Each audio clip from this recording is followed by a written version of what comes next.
Welcome to Nature's Flora, where we explore the hidden magic beneath your feet. Today, we're diving into one of the most overlooked resources in every garden: grass clippings. Most gardeners see them as waste, something to bag and throw away, or toss onto a compost heap, without much thought. But here's the truth. Grass clippings are a powerhouse of nutrients and microbial energy that, if handled correctly, can transform your soil from lifeless dirt into a thriving ecosystem. If you've ever wondered how to turn your fresh lawn cuttings into something that will feed your garden for seasons, this is the video for you. Before we dive in, don't forget to like, share, comment, and subscribe to Nature's Flora. Your support helps us keep bringing you practical, real-world gardening methods that actually work.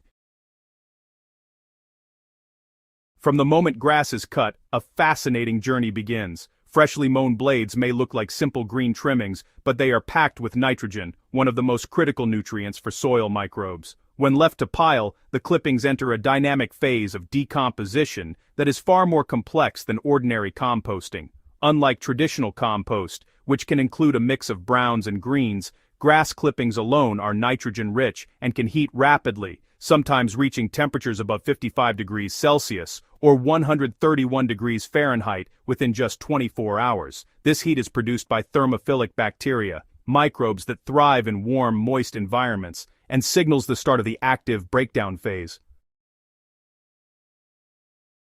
In the first week, you'll notice dramatic changes. The pile loses height as water evaporates and sugars are consumed, and the vibrant green begins fading to yellow-brown. The material softens, and the aroma shifts from fresh-cut sweetness to a faintly earthy scent. At this stage, the pile is still far from humus. It is undergoing early decay, with microbes working on the easy-to-digest compounds first. Many gardeners mistake this initial transformation for finished compost, but this is only the beginning. By week 2, the process evolves. The pile's temperature drops slightly as the most active bacteria exhaust their energy sources, and cooler edge zones begin attracting worms. These early visitors are critical. They start pulling material down into the soil, accelerating the breakdown process. Fungi become more prominent during this phase, weaving their filaments through the clippings to tackle tougher plant structures such as cellulose. The material is becoming denser, more soil-like, but individual grass blades are still visible. This is where patience pays off. Rushing this stage by spreading the pile too early can rob your garden beds of nitrogen and limit humus formation. The third week marks another shift. The pile has cooled close to ambient temperature, and the microbial community transitions from heat-loving bacteria to slower-acting decomposers, including actinomycetes and other beneficial organisms that give humus its characteristic earthy aroma. Texture is now crumbly in some areas, though flattened grass strands remain in others. Worm activity intensifies, further refining the material and mixing it with soil. Many gardeners make the mistake of thinking humus is complete at this point.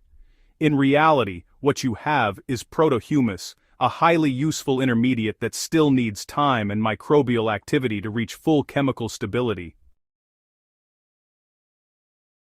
By the fourth week, the transformation is unmistakable. Most of the original grass fibers have broken down, leaving a dark, crumbly substance enriched with worm castings. The smell is rich and earthy, signaling a thriving microbial ecosystem. While this material can be spread as mulch or incorporated into beds, full humus formation will continue over the next month or two as soil microbes and worms finish the refinement.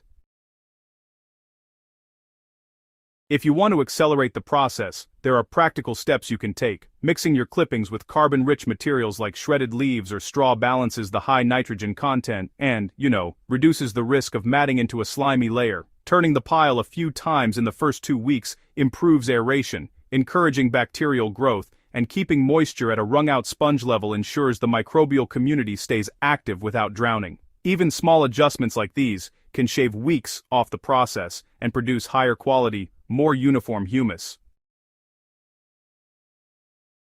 Grass clippings are more than just a garden byproduct, they're a living resource. When incorporated thoughtfully, they support soil structure, help retain moisture, and feed the microscopic organisms that keep your garden thriving. The worms and microbes you see actively working in your pile are not just breaking down plant material. They are building a foundation of living, fertile soil that will continue to nurture your plants season after season. Understanding this natural timeline allows you to work with biology rather than against it. By giving grass clippings the right conditions, patience, and microbial allies, you turn what most see as debris into one of the most valuable assets in your garden. Each pile of clippings becomes a miniature factory, producing protohumus ready to integrate into your beds, ensuring that your soil isn't just alive, but resilient and nutrient-rich. So, as you step into your garden this week, don't toss the clippings aside. Start paying attention to the subtle transformations, work with nature's pace, and you'll see firsthand how simple lawn waste can become the foundation of your thriving ecosystem. Remember, if you found this guide helpful, practical, and inspiring, don't forget to like, comment, share, and subscribe to Nature's Flora. Spread the knowledge to fellow gardeners and watch as your garden truly comes alive, one grass clipping at a time.